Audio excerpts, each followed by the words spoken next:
નમસ્કાર. ચાલો આજે વાત કરીએ પેટ્રોલ પંપ મેનેજમેન્ટની. આમ તો આ એક એવો બિઝનેસ છે જ્યાં બધું બરાબર લાગે, પણ અંદરખાને ઘણી જટિલતાઓ હોય છે. અહીંયા છે ને એક નાનકડી ભૂલ પણ મોટા નુકસાનનું કારણ બની શકે છે. પણ શું થાય જો ટેકનોલોજી આ બધા રોજિંદા પડકારોને એકદમ સરળ બનાવી દે અને બિઝનેસને વધુ નફાકારક પણ? ચાલો આજે એ જ સમજીએ. તો ચાલો સીધા જ મુદ્દાની વાત કરીએ. ક્યારે એવો વિચાર આવ્યો છે કે રોજ જે નાની મોટી ઘટ પડે છે અથવા તો જે મેન્યુઅલ ભૂલો થાય છે એના લીધે ખિસ્સામાંથી કેટલા પૈસા જાય છે? આ એ સવાલ છે જે લગભગ દરેક પંપ માલિકના મનમાં રોજ ઘૂમતો હોય છે. તો આ બધા પડકારોની શરૂઆત થાય છે ક્યાંથી? સૌથી પહેલી અને સૌથી મોટી ચેલેન્જ એ છે રોજિંદી કામગીરી, ખાસ કરીને સેલ્સ સ્ટાફ અને એમની અલગ અલગ શિફ્ટને મેનેજ કરવી. જરા વિચારો, એક જ દિવસમાં કેટલીય શિફ્ટો બદલાય, દરેક સેલ્સમેનનો હિસાબ અલગ અલગ રાખવાનો. હવે દિવસના અંતે જ્યારે કેશ મેચ કરવાનો સમય આવે ત્યારે જો ઘટ આવે તો એ શોધવું લગભગ અશક્ય જેવું થઈ જાય છે કે આખરે ભૂલ ક્યાં થઈ, કોનાથી થઈ અને આનાથી શું થાય? ખાલી પૈસાનું નુકસાન જ નહીં, પણ આખી ટીમમાં એકબીજા પર શંકાનું વાતાવરણ પણ ઊભું થાય છે. તો પછી આ આખી માથાકૂટનો ઉકેલ શું? જવાબ એકદમ સિમ્પલ છે: ઓટોમેશન. જુઓ, પ્રોસેસ કેટલી સરળ થઈ જાય છે. શિફ્ટ શરૂ થાય એટલે સેલ્સમેનને નોઝલ અસાઇન કરી દો. શિફ્ટ પૂરી થાય એટલે ખાલી ઓપનિંગ અને ક્લોઝિંગ મીટર રીડિંગ નાખો. બસ, બાકીનું કામ સોફ્ટવેરનું. એ જાતે જ ગણી લેશે કે કેટલું વેચાણ થયું અને કેટલું કલેક્શન આવ્યું. અને સૌથી મોટી વાત, જો ₹1ની પણ ઘટ હશે ને તો તરત જ ખબર પડી જશે કે એ કયા સેલ્સમેનના હિસાબમાં છે. એકદમ ક્લિયર. ઓકે, તો શિફ્ટ વાઇઝ હિસાબ તો બરાબર થઈ ગયો, પણ આ તો થઈ એક શિફ્ટની વાત. આખા 24 કલાકનું શું? જ્યારે આખા દિવસના હિસાબની વાત આવે ને ત્યારે આખી ગેમ જ બદલાઈ જાય છે અને બધું વધુ કોમ્પ્લિકેટેડ લાગે છે. ચાલો હવે એ જોઈએ કે 24 કલાકનો સંપૂર્ણ હિસાબ કેવી રીતે રાખી શકાય. અહીંયા પડકાર ડબલ થઈ જાય છે.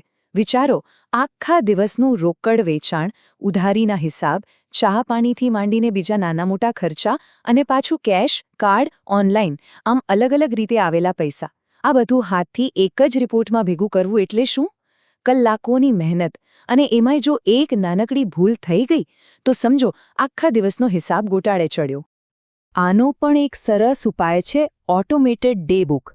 આમાં શું થાય કે સોફ્ટવેર પોતે જ આખા દિવસના બધા જ વ્યવહારોને એક જ જગ્યાએ સરસ રીતે ગોઠવી દે છે.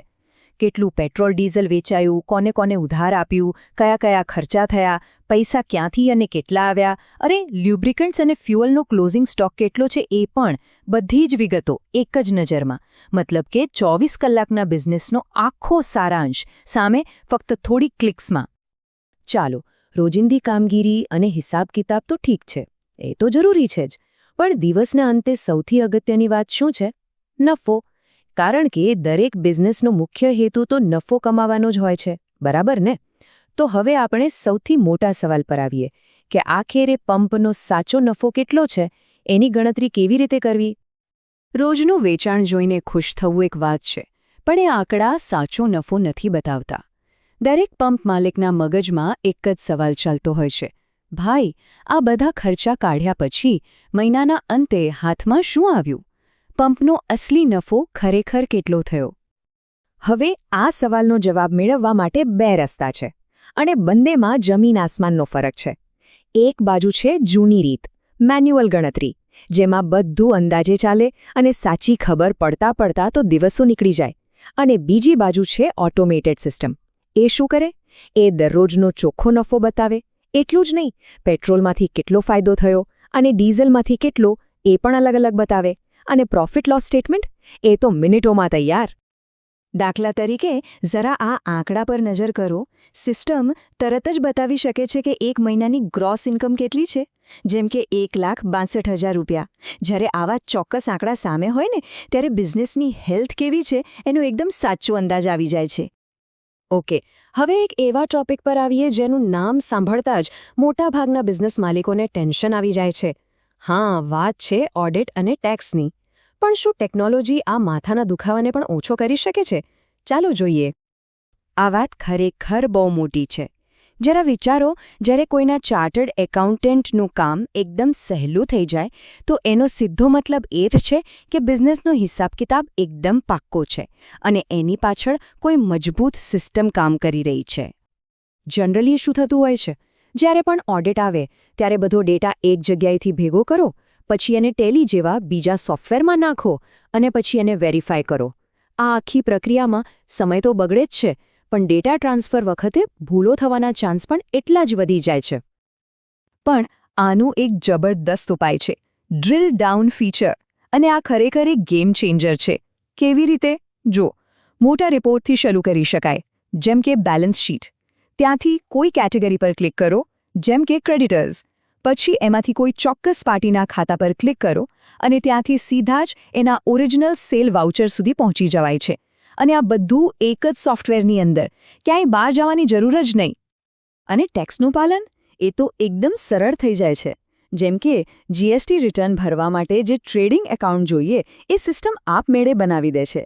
એટલું જ નહીં, એ પેટ્રોલ ડીઝલ જેવી નોન જીએસટી આઇટમ્સ અને લુબ્રિકેન્ટ્સ જેવી જીએસટીવાળી આઇટમ્સને બરાબર અલગ પાડી દે છે.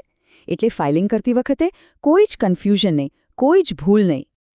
ચલો, હવે આપણે આજના છેલ્લા પણ ખૂબ જ અગત્યના મુદ્દા પર વાત કરીએ, અને એ છે ઉધારી, એટલે કે ક્રેડિટ પર થતું વેચાણ અને ગ્રાહકો પાસેથી પૈસા પાછા લેવાનું મેનેજમેન્ટ.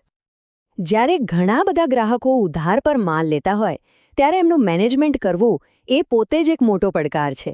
કોની પાસેથી કેટલા પૈસા લેવાના બાકી છે, કોને ક્યારે બિલ મોકલવાનું છે, આ બધો હિસાબ હાથથી રાખવો એ ખરેખર બહુ જ મુશ્કેલ કામ છે અને એમાં ભૂલો થવાની પૂરી શક્યતા છે. તાનો ઉપાય શું? એક એવી સિસ્ટમ જે ક્રેડિટ મેનેજમેન્ટને માસ્ટર કરી લે. જરા વિચારો, બધા જ દેવાદારો અને એમની બાકી રકમ એક જ સ્ક્રીન પર દેખાય. કોઈપણ પાર્ટીનું મહિનાનું સ્ટેટમેન્ટ બનાવવું છે, બસ એક ક્લિક કરો અને તૈયાર. અને એટલું જ નહીં, એ સ્ટેટમેન્ટને સીધું જ વોટ્સએપ કે ઈમેલથી મોકલી પણ શકાય. જ્યારે આ લેવલનું ઓટોમેશન અને ટ્રેકિંગ હોય ત્યારે ઉધારીના બિઝનેસ પર સંપૂર્ણ કંટ્રોલ આવી જાય છે. તો ચાલો આખી વાતનો સારાંશ કાઢીએ. એક યોગ્ય સિસ્ટમ સાથે શું શું થઈ શકે? પહેલું, સેલ્સમેન ટ્રેકિંગથી રોજની કેશ શોર્ટેજ બંધ. બીજું, બિઝનેસ પર 24 કલાક 7 દિવસ નજર રાખી શકાય. ત્રીજું, રોજનો અને મહિનાનો સાચો નફો કેટલો છે એ જાણી શકાય. ચોથું, ઓડિટ અને ટેક્સ ફાઇલિંગ જેવી જટિલ પ્રક્રિયાઓ એકદમ સરળ બની જાય. અને પાંચમું, ગ્રાહકોની ઉધારી પર સંપૂર્ણ કંટ્રોલ. ટૂંકમાં આખા બિઝનેસને એક નવું લેવલ મળે છે. અને છેલ્લે જતા પહેલા એક સવાલ, જે ખરેખર વિચારવા જેવો છે. શું કોઈ પણ બિઝનેસમાં જે ડેટા છે એ ખરેખર બિઝનેસ માટે આટલું કામ કરી રહ્યો છે?